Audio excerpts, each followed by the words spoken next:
เขาจะได้อะไรถ้าเขาทำแบบนี้ทุกวัน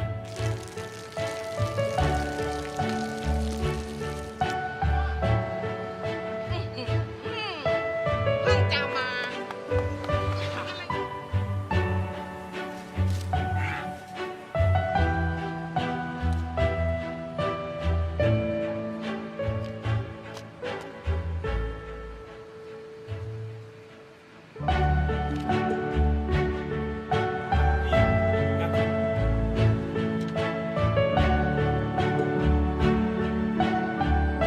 เขาจะไม่ได้อะไรเลย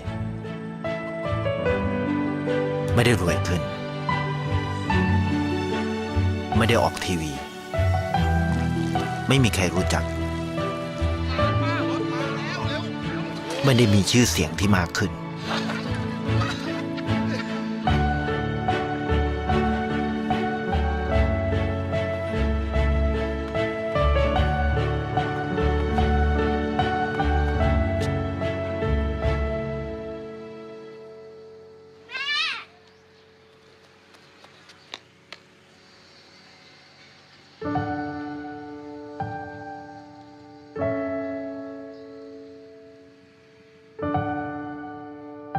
เพราะสิ่งที่เขาได้ คือได้แค่ความรู้สึก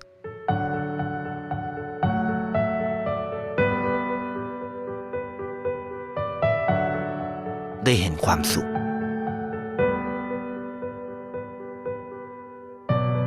ได้เข้าใจ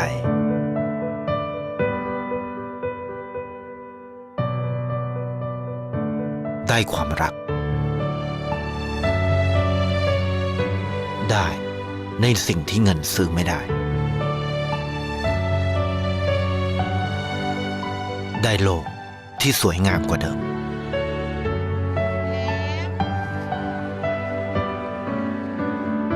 ในชีวิตคุณ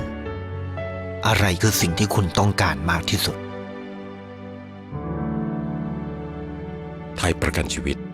เชื่อในความดี